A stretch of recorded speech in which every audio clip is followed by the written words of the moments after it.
Bom dia, irmãos. Quando nos encontramos na igreja, um traz salmo, outro traz profecia. Hoje estava assim, né? Então tivemos muito compartilhar. É bom fazer tudo com ordem, com organização, mas é muito bom ver a igreja viva, podendo participar. Que seja mais, viu, irmãos?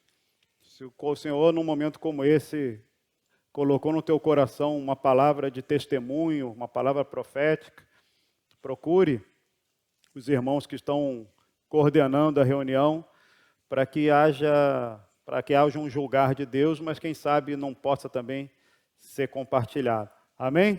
Estamos juntos nisso? Entendemos que todos somos sacerdotes do Senhor?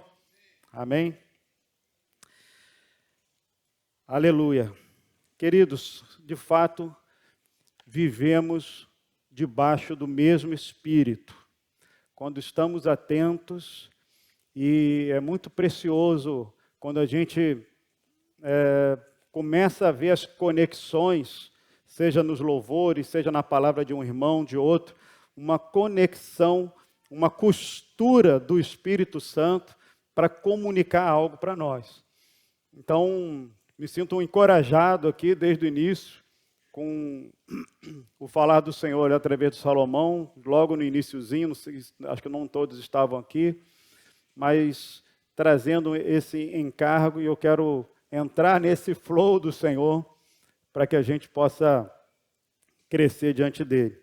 Queria convidar você aí, que trouxe Bíblia, celular, aplicativo, alguma coisa assim, a abrir comigo em Lucas 18. Lucas 18, 18.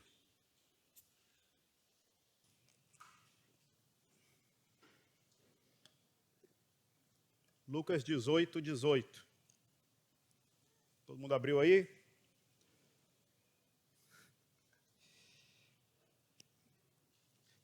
Texto conhecido. Vamos ler juntos. Diz assim: certo homem importante lhe perguntou, eu estou lendo na NVI, tá, irmãos? Certo homem importante lhe perguntou: bom mestre, que farei para herdar a vida eterna? Por que você me chama bom? Respondeu Jesus: não há ninguém que seja bom a não ser somente Deus. Você conhece os mandamentos: não adulterarás, não matarás, não furtarás, não darás falso testemunho, honra teu pai e tua mãe. A tudo isso tenho obedecido desde a adolescência, disse ele. Ao ouvir isso, disse-lhe Jesus: falta ainda uma coisa. Falta ainda uma coisa. Venda tudo que você possui e dê o dinheiro aos pobres, e você terá um tesouro nos céus. Depois venha e siga-me. Ouvindo isso, ele ficou triste, porque era muito rico. Vendo-o entristecido, Jesus disse: como é difícil aos ricos entrar no reino de Deus. De fato, é mais fácil passar um camelo pelo fundo de uma agulha do que um rico entrar no reino dos céus. Os que ouviram isso perguntaram: então quem pode ser salvo? Jesus respondeu: o que é impossível aos homens é possível para Deus. Até aí, irmãos. Esse texto de Lucas é um texto muito precioso, muito conhecido. Já ouvi algumas pessoas falarem: você conhece a parábola do jovem rico? Não é parábola não, é história mesmo. Tem gente que vai colocar como parábola, né, achando que é uma historinha, mas é um encontro de Jesus com um homem. E a gente nesse texto não sabe que ele era jovem. A gente só vai saber que ele era jovem num texto de Mateus que fala que o cara, além de importante, né, certo homem importante, provavelmente um líder da sinagoga, era jovem e rico. Cara assim que as mães iriam olhar e falar, ó, partidão, né? Então, queridos, hoje eu quero trazer uma palavra aqui um tanto quanto expositiva, vou tentar expor um pouco esse texto e depois, pela graça do Senhor, tentar aplicar aqui em algumas circunstâncias. Contexto geral aqui, então, nós falamos desse homem jovem, um homem curioso aqui nas Escrituras, porque dentro dos personagens da Bíblia, geralmente tem fariseu, que é muito fácil de identificar, era aquele cara religioso, certinho, mas hipócrita. Tinha os pecadores, que eram os caras pecadores mesmo, lá, vivia de qualquer jeito, publicano, ou prostitutas, enfim, pessoas que a Bíblia categoriza como pecadores. Mas, de vez em quando, encontra uns caras fora do padrão. Esse aqui era um deles, era um homem de alta posição, que chega aparentemente com a atitude certa, com uma abordagem correta, mas que tem todo esse desfecho aqui na história. Ele é um perfil raro, um perfil sincero, religioso, rico, jovem, e já aqui na reta para o final do ministério de Jesus, ele consegue encontrar Jesus. Queria que você acompanhasse comigo aí, então, no versículo 18, a pergunta do homem para Jesus. Bom mestre, que farei para herdar a vida eterna?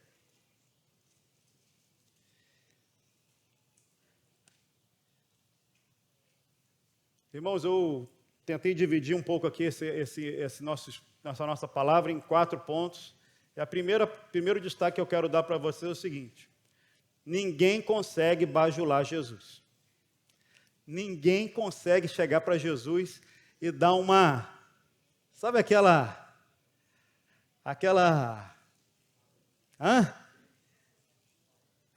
você chegar com palavras assim afáveis para tentar colocar Jesus do seu lado. Esse homem que tinha toda uma postura, uma posição, ele chega para Jesus com uma certa habilidade. Eu conheço um que é assim, carnegie nele, né, Rodrigo Lopes? Ou seja, a gente chegou elogiando, e ele chega ali, bom mestre,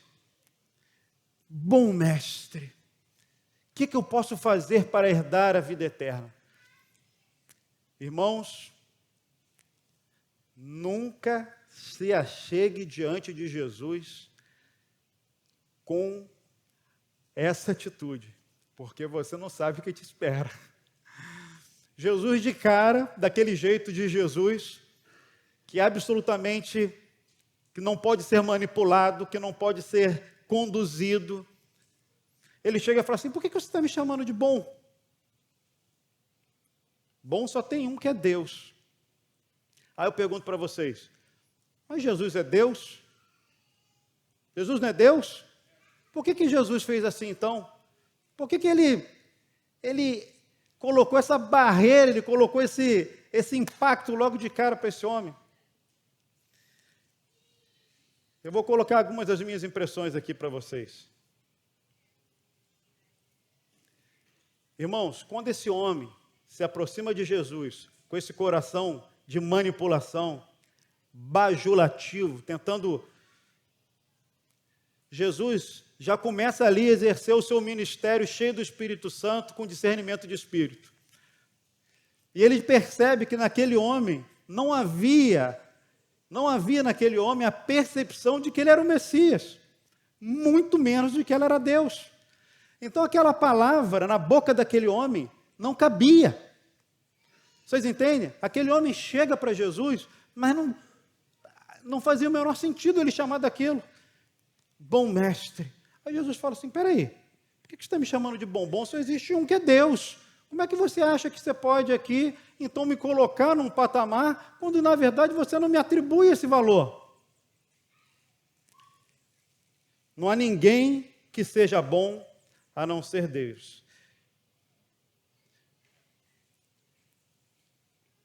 Jesus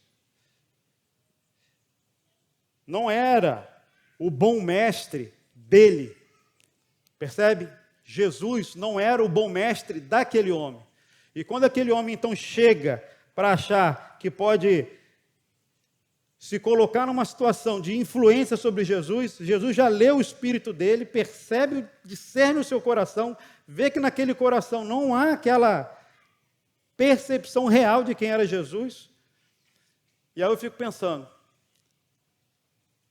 chega esse homem, mestre da sinagoga, devia ser muito influente e rico, e ele ouve falar de um homem, um mestre de Nazaré, um judeu, que faz milagres, que tem uma palavra muito boa. Ele fala, pô, eu estou aqui com o coração um pouco em conflito, eu sigo a Deus, mas eu tenho alguma coisa em mim que não está batendo, eu tenho umas angústias, eu vou atrás daquele homem. Mas, veja, ele era ali sinagoga, mas Jesus não era o Deus dele. Ele estava querendo colocar Jesus como um pouco a mais, ou seja, eu quero Deus, eu quero a realidade, mas Jesus como um mestre também que vai me dar alguma palavra, mas não era o Messias, o Deus eterno, o Senhor. Aí percebam aqui a resposta de Jesus. Por que me chama bom? Respondeu Jesus, não há ninguém que seja bom a não ser somente Deus. Você conhece os mandamentos, não adulterarás, não matarás, não furtarás, não darás falso testemunho, honra teu pai e tua mãe. E aí vem o segundo ponto. Irmão, se a salvação é pela fé, por que Jesus falou para ele obedecer os mandamentos? Será que tem algum conflito aqui? Percebam, o homem pediu, mestre, o que eu faço para herdar a vida eterna? Jesus responde, olha, estão aí os mandamentos. Olha aí os mandamentos. No livro de Mateus, ainda está escrito assim, cumpra os mandamentos.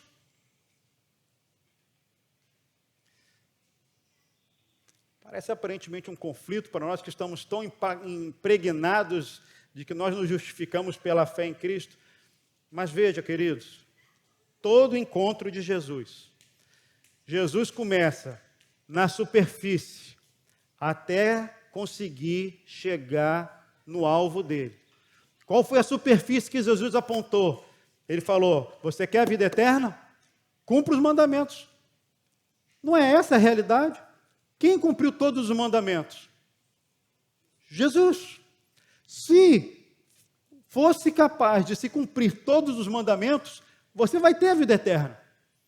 O que Jesus fez é apontar para ele mesmo, através de uma via indireta, para mostrar para aquele homem que se ele tentasse cumprir todos os mandamentos, ele ia começar a perceber a sua total incapacidade de cumprir todos os mandamentos.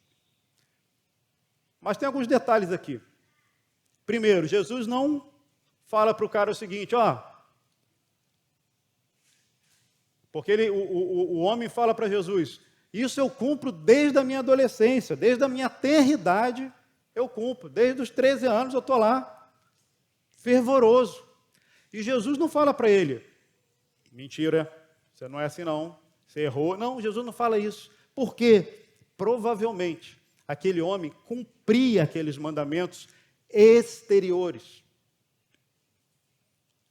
Ele cumpria os mandamentos exteriores. Jesus percebeu que ele cumpria os mandamentos exteriores, mas ele reforçou a guarda da lei para que aquele homem pudesse então ser pressionado, assim como Paulo foi, quando ele chegou ali em não cobiçarás, e Paulo falou, essa eu não consigo viver.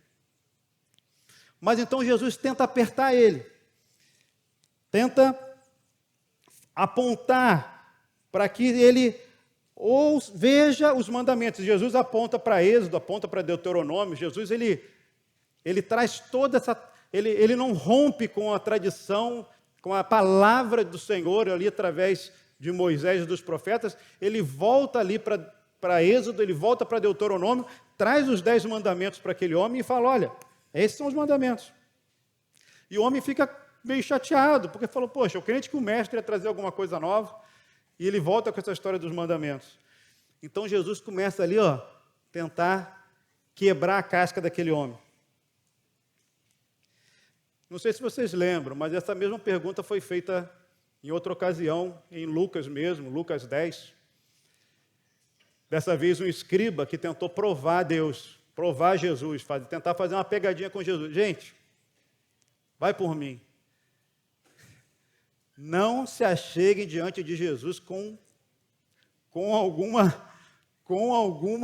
segunda intenção. Você tem que chegar diante de Jesus de joelhos.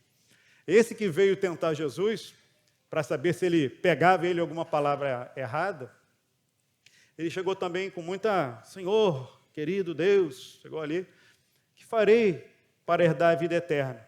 Aí Jesus também traz o Velho Testamento, mas numa outra abordagem ele fala, amarás, pois, o Senhor teu Deus de todo o teu coração, de toda a tua força, de todo o entendimento, e ao próximo como a ti mesmo. Aí o homem também responde, Senhor, é isso mesmo. Percebe, o amar ao Senhor é um mandamento interior. Eu consigo ver se o Fred ama a Deus de todo o coração? Não. Eu consigo ver se ele mata, se ele adultera, se ele mente. Eu pego ele no pulo. Agora, se ele ama a Deus de todo o coração, quem pode medir isso? Quem pode medir se o Rodrigo Lopes ama de fato a Deus de todo o coração, ou o Mairo, ou a Rebeca? É interior. Mas Jesus coloca ali, mas o próximo como a ti mesmo. Ele pega um aspecto interior e bota aquilo na expressão, o que pode ter a expressão exterior de uma realidade interior. E aí o homem lá, não era o jovem rico, era o escriba, Senhor, quem é meu próximo? Ou seja, já tentando se esquivar da história. Aí Jesus solta para ele a parábola do bom samaritano. Conta a história famosa, aí sim, parábola do bom samaritano. E aí o homem fala assim, puxa, tem um problema aqui. Eu preciso amar a Deus e ao próximo. Essas duas coisas, elas são unidas. Quem ama a Deus, ama o próximo. Elas não têm como se desassociar. Se eu amo a Deus, eu expresso isso no serviço e no amor. Se eu não vivo no serviço e no amor, automaticamente eu também tenho problemas no meu amor a Deus. São coisas fechadas. E aquilo fez, veja, Jesus faz isso para tentar descascar o homem e mostrar o seguinte, olha, você pode ter tudo muito organizado no seu exterior, nos mandamentos visíveis, mas tem uma realidade interior que você precisa resolver. Aqui no jovem rico foi a mesma coisa. Já estou chamando ele de jovem rico porque aqui é o homem rico, mas a gente pode chamar de jovem rico. Porque Jesus dá um mandamento para ele e fala assim, eu tenho cumprido tudo isso. Desde jovem, não tenho falhado com nada. E aí então vem o terceiro ponto, porque Jesus sempre chega no nosso coração. Irmãos, vocês podem fugir, eu posso fugir, eu posso me esquivar, eu posso tentar pegar um atalho, mas Jesus é o grande leão da tribo de Judá, e ele chega sobre nós, e não tem como fugir dele. Quando ele vem para nós, ele não solta a presa, até chegar no nosso coração. Versículo 22 diz assim, então, depois que Jesus, esse cara incauto, chegou, garotão, o cara era mestre, era tudo de bom, mas estava ansioso, estava angustiado, porque ele não tinha ainda clareza ali da vida dele com Deus. Chega para Jesus, chama ele de bom, leva um tapa na orelha, porque ele já percebe ali que ele está com a atitude errada. Jesus entrega os mandamentos, ele tenta se justificar e fala assim, isso aí está tudo dentro de mim, estou com tudo. Isso aí, Senhor, está tudo bem. Igual quando a gente às vezes pergunta para filho, né, está tudo bem? A gente olha bem no fundo do coração, tá, pai, tudo bem. Você olha e fala assim, você sabe que não está bem, mas o danado fala, está bem, está tudo jóia. Aí você olha para o discípulo, sabe que a coisa está complicada. Ei, querido, como é que está? Tudo jóia. Tudo em paz? Tudo em paz. Você faz isso com os irmãos, você pode fazer isso com o discipulador. Faz isso com Jesus.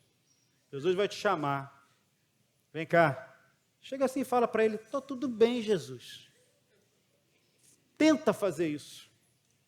Se você tiver coragem, diante do leão da tribo de Judá. Esse cara não sabia com quem ele estava se metendo, e ele fez isso. Tudo isso eu tenho obedecido desde a minha adolescência. Eu sou um cara padrão, eu sou o cara. Ao ouvir isso, versículo 22, disse-lhe Jesus, falta ainda uma coisa. Falta ainda uma coisa. Venda tudo o que você possui e dê o dinheiro aos pobres, e você terá um tesouro nos céus. Depois venha e siga-me. Ah! Se ele tivesse ficado quieto, né? Irmãos, olha o nível de exigência que Jesus colocou para esse homem. Por isso que muita gente chama isso de parábola do jovem rico, para tentar falar assim, não, isso aí não é comigo. Esse chamado não tem nada a ver comigo. Isso aí é para outra pessoa. Jesus sempre chega no coração, queridos. Salomão de manhã aqui falou dos ídolos. Irmãos, quando a gente chega diante de Jesus, o primeiro mandamento, a primeira palavra do Velho Testamento é: ama o Senhor teu Deus de todo o teu coração. Jesus resumiu toda a lei e os profetas, os 39 livros do Velho Testamento, Jesus resumiu nisso. Ama o Senhor teu Deus de todo o teu coração, com toda a tua força, com todo o teu entendimento, e ao próximo como a ti mesmo. Quase que como uma expressão, mas o ponto principal é: ama o Senhor teu Deus. O que ele quis dizer com isso? Que tudo aquela história, Gênesis, Êxodo, Levítico, Número, Deuteronômio, blá, blá, blá, blá, blá, até Malaquias, se concentra que se o homem tivesse essa relação do amor a Deus concentrado, ele viveria todas as dimensões da espiritualidade, todo o chamado de Deus, porque o seu coração estaria reto diante de Deus. E esse homem, o jovem rico, ele conseguia cumprir tudo que era exterior, muitas vezes como nós. Mas Jesus, desde que ele chegou, desde que ele começou, desde que ele se aproximou, ele já tinha visto, já olhou para o homem e viu um altarzinho aqui no coração do homem. Já tinha um altar no coração do homem, e Jesus olhou e falou assim: o que eu vou fazer com esse jovem? E Jesus não pediu para os músicos tocar um louvor suave atrás, para poder falar, e a coisa, né? Ele não preparou o ambiente não, meu amigo. Ele chegou e falou: olha, falta uma coisa para você. Venda tudo o que você possui. Queridos, vamos lá, vamos entender isso aqui. Jesus tem problema com dinheiro, com riqueza? Vocês acham que Jesus tem problema com dinheiro? Mais ou menos. Jesus bota o dinheiro como uma entidade, mamon, a riqueza. Ele personifica o dinheiro. Ao fazer isso, a gente já tem que estar bem cauteloso com o dinheiro. Jesus falou mais sobre dinheiro do que qualquer outra coisa na Bíblia, nos exemplos, nas parábolas. Qual é o ponto aqui? Eu acho que os mais jovens talvez tenham uma dificuldade de perceber isso, os solteiros, as crianças. Mas para nós adultos, pais de família, nós temos uma grande responsabilidade. Eu, 5 filhos, cada um aí com as suas obrigações e responsabilidades. A gente vive a vida muitas vezes pensando, fazendo conta, administrando, pensando no futuro, o que vai ser o meu futuro. E a gente, óbvio, falo por mim, Eu penso, Senhor, mas Pedro esses dias perguntou para mim, pai, você vai se aposentar quando? Eu falei, filho, acho que vai ser difícil, acho que eu não vou me aposentar não. Ué, mas como assim? Eu falei, vou ter que trabalhar aí até... Aí eu falei, mas eu vou ter que, acho que eu vou construir umas casinhas, vou alugar, vou ter uma renda de aluguel. Depois eu fiquei pensando, falei, cara, é isso, né? A gente planeja o mundo. Não tem nada de mal nisso, veja, queridos. Estou falando que é a nossa realidade como homem.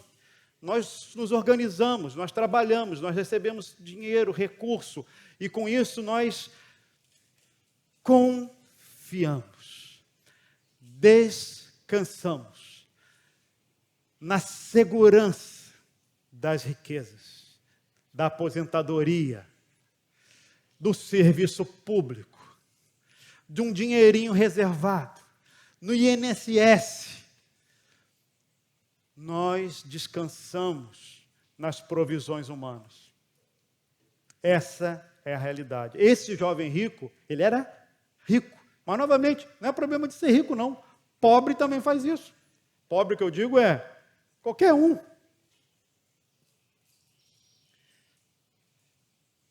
E o que Jesus discerne aqui, queridos, é muito precioso. Ele fala, olha, vai, vende,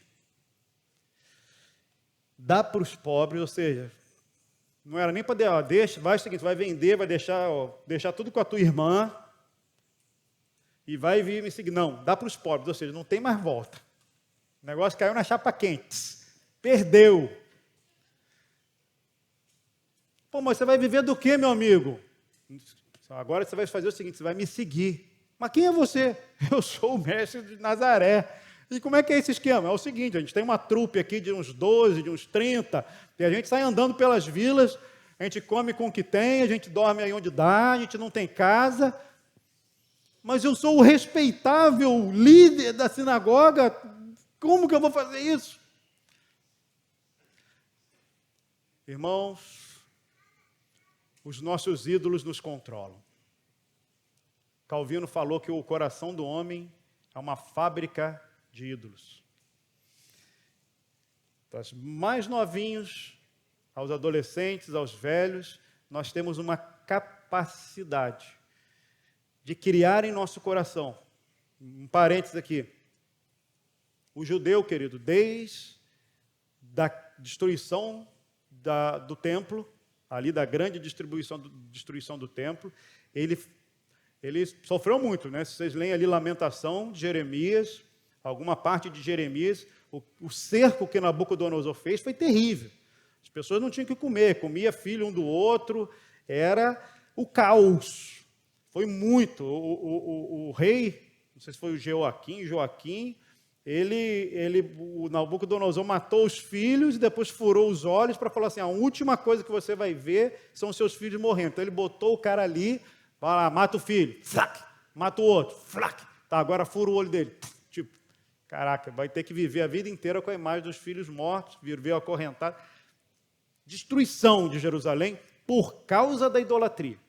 Se for ver toda a palavra profética, culmina de que a destruição de Jerusalém foi como um juízo de Deus em relação à idolatria.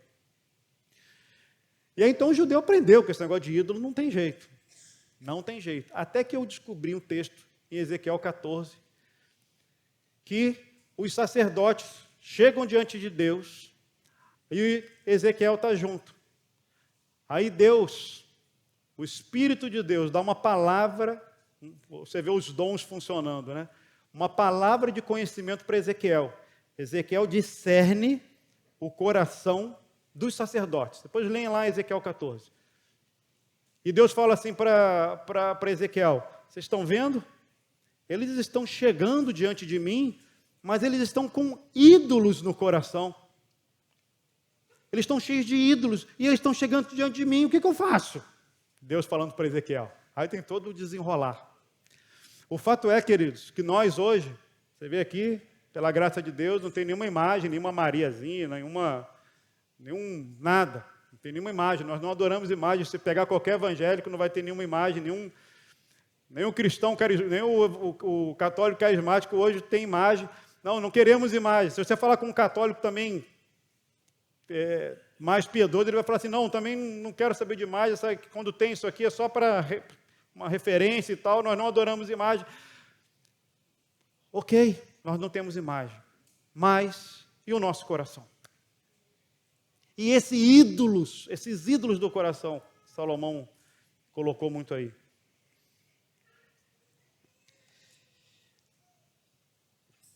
Então, queridos, Jesus quando encontra com uma pessoa, interessante, né? Quando ele encontra, por exemplo, com a mulher samaritana. Ele encontra com ela, fala aquela história de água para cá, água para lá, e depois fala, vai lá, busca o teu marido e traz aqui. Ah, Senhor, não tenho marido. Bem, sei que você não tem marido. 7 maridos já tiveste, isso que agora tem não é teu. Pá, ele começa a ir no coração das pessoas. Jesus não perde tempo com o exterior. O exterior é fácil, irmãos. O exterior é fácil. Você vive, você tira de letra o exterior. Mas como é que você faz com o teu coração? Então, o homem, ele cumpria tudo exteriormente, mas primeiro ele caiu e não percebia. Ele se achava bom, mas ao mesmo tempo com uma pulga atrás da orelha, porque o seu coração não estava inteiro diante do Senhor. Jesus é valioso, mas não vale tudo. Jesus é valioso, não vale tudo. Percepção do homem, estou falando aqui a percepção daquele homem. Jesus é maravilhoso, é um mestre, mas não vale tudo. Naquele homem, aquela riqueza que ele tinha era a sua identidade, a sua garantia de sustento, o seu testemunho. Ele expressava a capacidade dele através daquela riqueza toda. E o que eu falo para você e pergunto para você é, você consegue discernir hoje, no seu coração, alguma coisa que ocupa o seu coração, que se Deus pedir, você não vai conseguir dar? Isso é um ídolo. Pare e pense. Se você tem alguma coisa no seu coração, que se Deus lhe pedir hoje, e você falar assim, Senhor, isso não. Isso é um ídolo. Eu vou falar para você, tem um monte de coisa aí, irmão. Não tenta escapar, não. Começar com a tua riqueza. Coloca aí, fala assim, tem tudo. Eu tenho um querido amigo, me procurou esses dias, falou, Rodrigo, estou angustiado. Há muitos anos, eu vivo da seguinte forma. Eu vivo com o que tem na conta, eu pago a conta do dia. Quando fecha o dia, eu paguei tudo que eu tinha que pagar, eu pego a sobra da conta e oferto. Todo dia. Ele paga a última conta, oferta.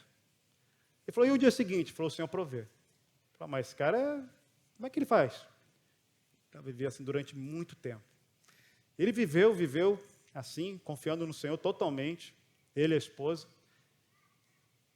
E aconteceu que veio uma conta do cartão e ele não se preocupou, porque o Senhor tinha sido sempre fiel. E ele não guardava para pagar as contas. Chegou a conta no dia e ele não tinha. E ele ficou mal. Aí pediu uma ajuda, conseguiu pagar. Aí ficou em crise. Falou, Senhor, será que é para viver assim? E veio me procurar. Eu falei, quanto tempo você vive assim pela fé? Ele falou, alguns anos. Eu falei, querido, se fosse outro, eu falaria para você viver de outra forma, com mais equilíbrio. Mas não fuja do chamado que o Senhor tem para você. Confie no Senhor. Isso é um testemunho para uma geração. Então, queridos, tem gente hoje vivendo assim, integralmente na confiança do Senhor. Vivendo de forma desbanjando? Não. Vivendo no Senhor. Teve um dia que ele chegou lá na minha casa, bateu, Rodrigo, está aí? Tô. Chegou lá e me deu R$1.000. Falei, o que é isso? Falei, quero semear na tua vida. Falei, amém, querido. Depois que eu fui saber que ele fazia isso. dava. Ele falou, Rodrigo, o maior medo que eu tenho é de viver preso a dinheiro. E eu faço isso para nunca me escravizar. Eu falei, amém. Continue assim, meu querido. Continue assim.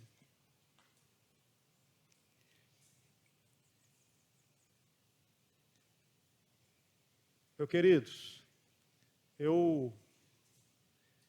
nós cantamos essa música do vaso, da Maria, né, que ela chega e entrega o vaso diante do Senhor. O que é esse vaso? A gente sabe a história da pessoa que tinha algo precioso, um tesouro, que seria provavelmente um recurso para o casamento. Era precioso para aquela mulher. E ela, então, desperdiça isso para o Senhor. Sabe o que eu vejo na nossa vida? Que nós queremos controlar tanto a nossa vida, não só do ponto de vista financeiro, querido. Veja, a questão financeira é a obviedade da escritura aqui do jovem rico. Mas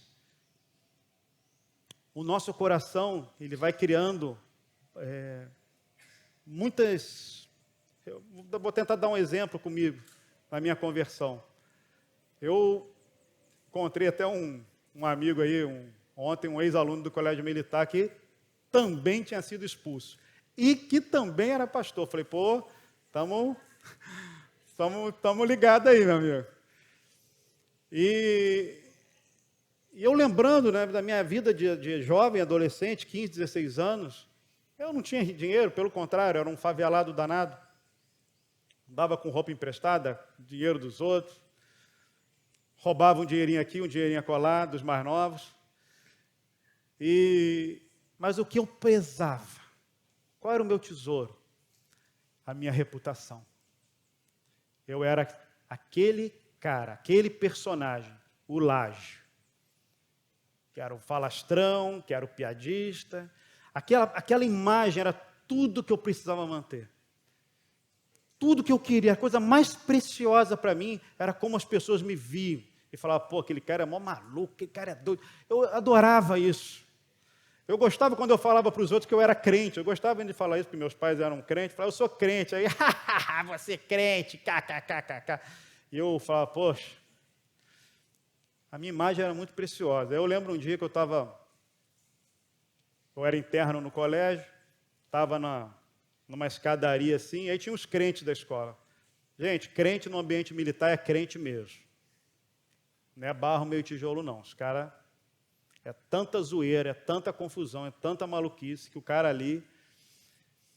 E tinha uns crentes lá, os caras eram muito piedosos.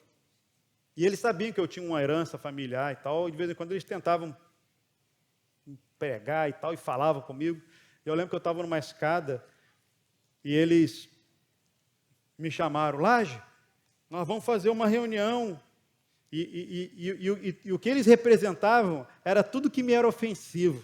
Era aquela vida certinha, chata, não fazia nada. Era tudo que eu olhava e falava assim, cara, é tudo que eu não quero ser. Eu quero ser outro, eu sou outro cara, não quero me identificar com isso. Eu não conseguia enxergar Jesus, eu só via aquilo ali.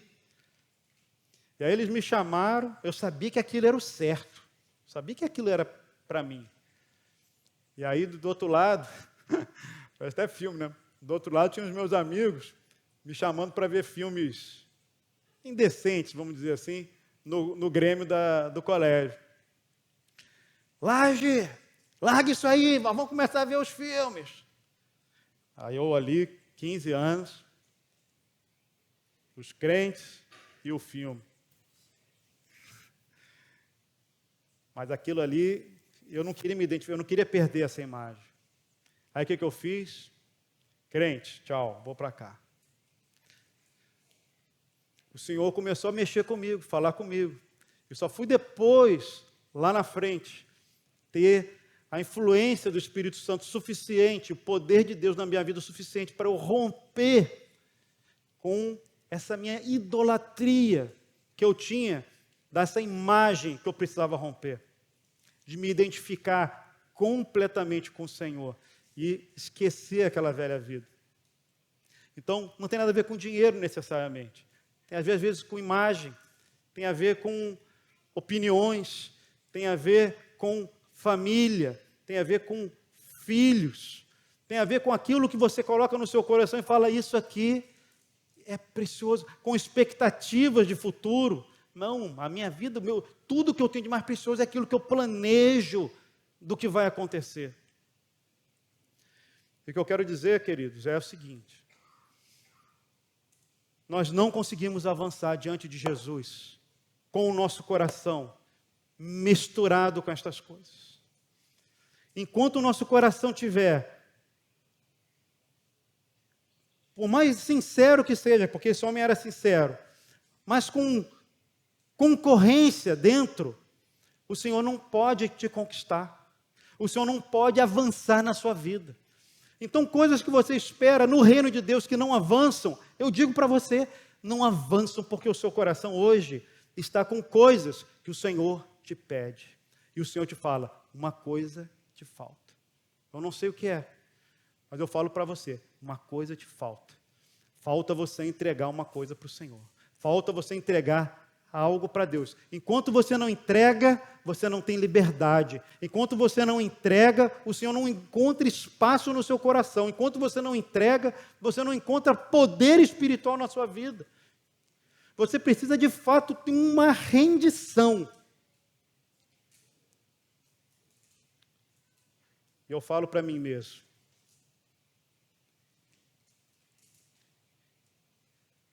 Então, queridos, eu quero aplicar essa palavra na tua vida da seguinte forma. 2 caminhos para você. Se você ouve do Senhor, tem ouvido de Deus, entende que Jesus é o Filho de Deus, é o Senhor, você sabe que Ele é bom, você vê isso na vida das pessoas, até na tua própria vida, mas você percebe que, assim como aquele jovem, alguma coisa não fecha, alguma coisa não encaixa. Eu queria te desafiar hoje a tomar uma decisão por Jesus integral, sondando o teu coração e não tentando se dar uma de malandro diante do leão de Judá, mas chegando com humildade, falando, Senhor, eu não tenho nada que eu possa esconder diante do Senhor. O que eu posso falar que tu não saibas? Deus, tu me sondas e me conheces, sabes quando eu me assento e quando me levanto. Antes da palavra chegar à minha boca, tu já conheces. Então, será que não é tempo de você chegar diante do Senhor e falar, Senhor, eu sinto que está faltando algo, e esse faltando é o que falta eu te entregar, para que eu tenha uma experiência pessoal contigo. Ou, quem sabe, o Senhor também não está querendo te levar para lugares mais altos, lugares mais profundos em Deus, e que da mesma maneira, você não conseguirá alcançar se você não renunciar um pouco mais. Veja, depois Pedro fala, Senhor, nós tudo te deixamos e te seguimos. E Jesus fala, não há quem tenha renunciado tudo e tenha encontrado nesta vida muito mais, e na futura a vida eterna. Queridos, eu não sei, mas todas as vezes que eu me debruço diante desse tema, eu percebo que ao longo dos anos nós vamos acumulando entulho no nosso coração, que vai ocupando o lugar do Senhor. Eu quero terminar contando uma história de entrega que eu ouvi essa semana, sobre os morávios. Vocês conhecem a história dos morávios, né? Eles são um povo de refugiados tchecos que moravam na Alemanha no século XVIII, ali 1700 e pouco. E o Senhor começou a mover ali entre os morávios uma coisa muito poderosa.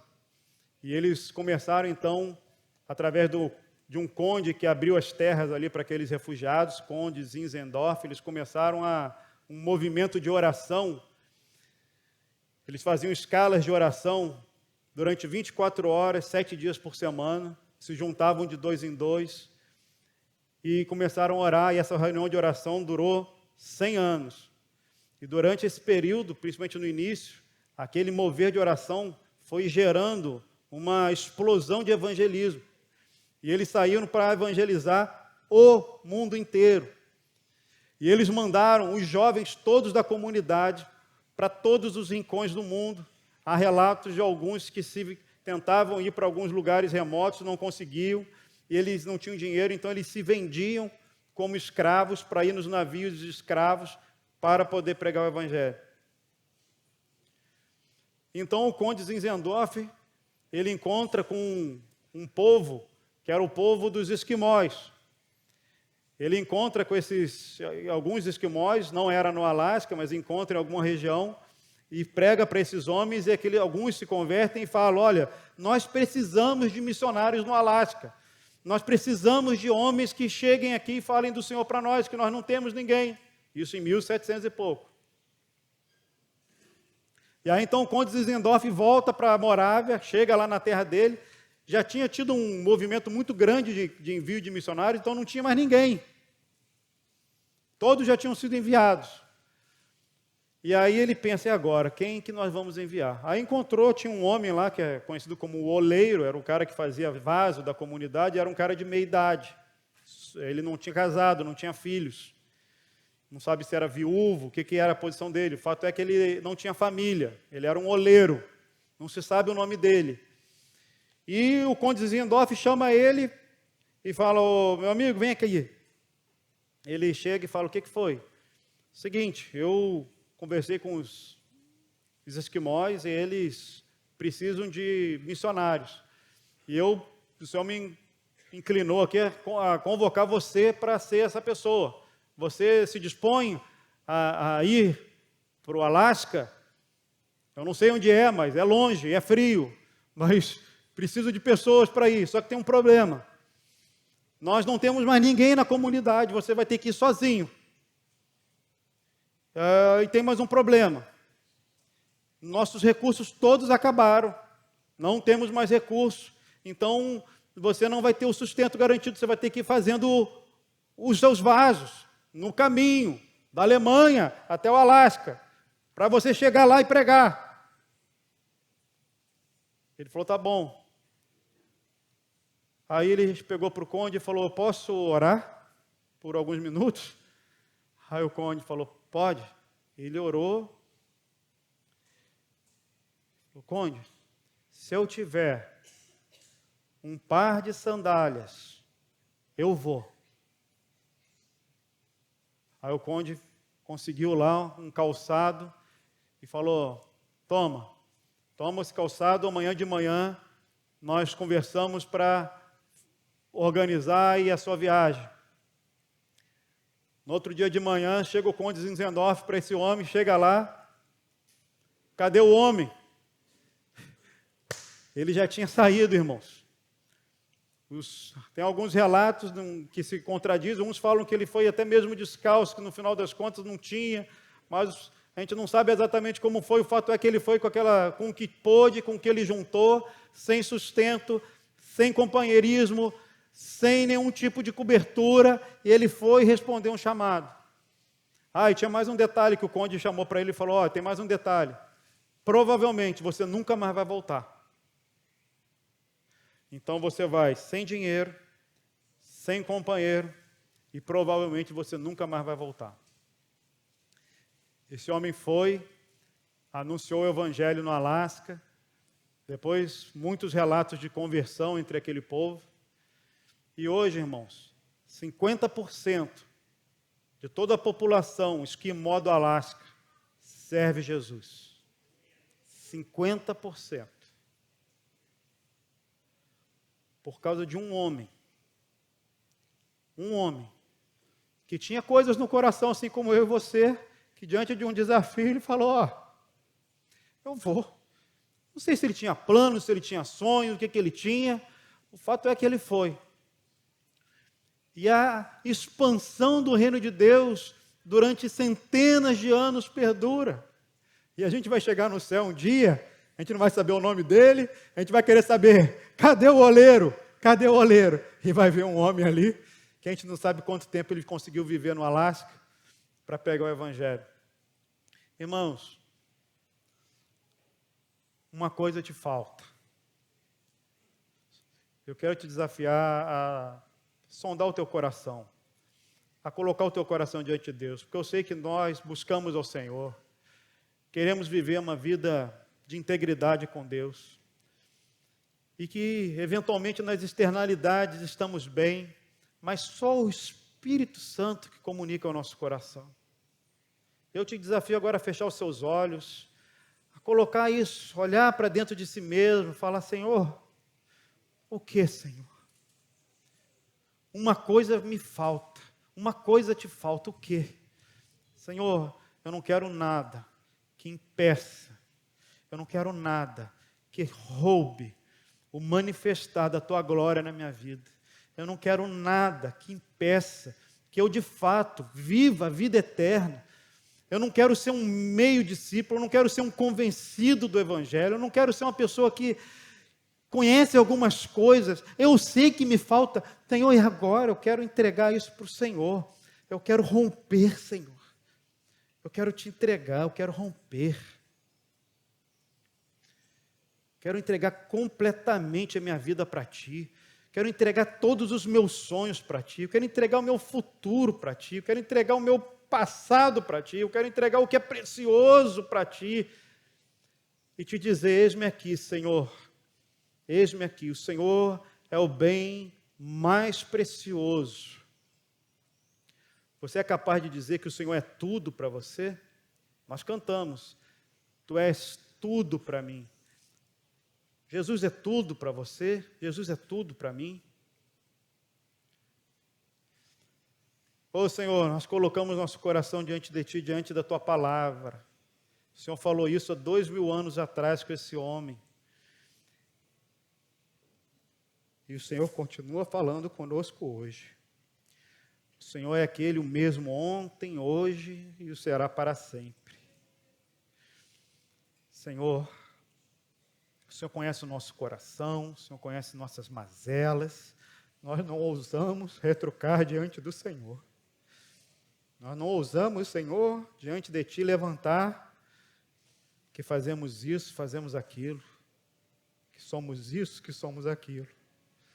Nós só conseguimos diante do Senhor nos render diante do leão da tribo de Judá e Te dizer: sonda o nosso coração, vê se em nós caminho mau, Senhor, vê se nós nos desviamos em algum ponto da nossa jornada, vê se em onde perdemos o brilho, vê se em onde perdemos a sede, a fome por Ti,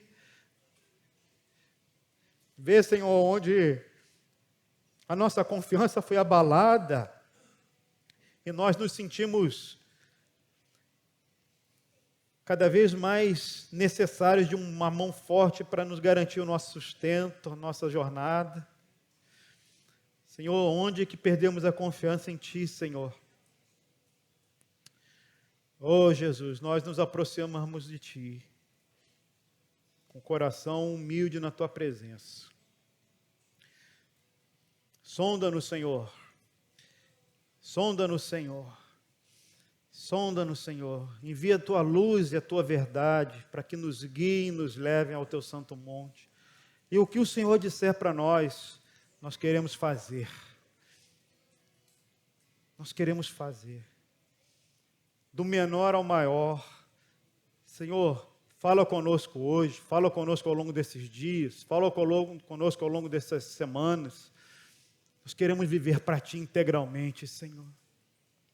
Com toda a liberdade de um discípulo que é totalmente entregue a Ti, totalmente rendido a Ti, Senhor.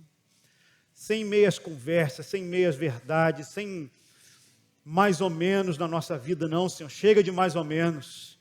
Chega de ser uma pessoa pela metade. Chega de ser uma pessoa misturada. Chega de ser uma pessoa, Senhor, que não podemos contar. Chega de ser uma pessoa assim, Senhor, dizemos não. E nos rendemos aos Teus pés, nos rendemos a Ti, Senhor. Nos rendemos a Ti, Senhor. Oh, louvado seja o Seu nome, Senhor. Nessa manhã queremos Te dizer sim. Sim, eis-nos aqui, Senhor. Eis-nos aqui, eis-nos aqui. Envia-nos a nós. Envia-nos a nós. Eis-nos aqui, Senhor. Quem vai de ir? Quem há de vir? Quem há de ir por mim? Eis-me aqui. Envia-me a mim nas escolas, nas vilas, no trabalho, além mar. Para onde o Senhor me enviar, eu irei. Para onde o Senhor me enviar, eu vou falar. Para onde o Senhor me enviar, eu vou. Oh, Senhor, que o Senhor levante essa igreja com poder. Que o Senhor levante essa igreja, homens, mulheres, crianças, jovens, que não temam nada, que não tenham nada, mas tenham tudo, Senhor. Totalmente entregues a Ti, com o coração totalmente liberto. Oh, Senhor, para a glória do Teu nome, levanta-nos, Senhor, como um exército nas Tuas mãos, como um exército poderoso que não teme nada a não ser o Senhor. E nos envia para cada canto deste lugar, nos envia para vivermos intensamente o nosso chamado, seja nesta terra, seja em nossa família, seja onde o Senhor nos enviar, Senhor. Para a glória do Teu nome. Oh, levanta essa congregação com poder, em santidade, para a glória e louvor do Teu nome, Senhor. Em nome de Jesus. Em nome de Jesus.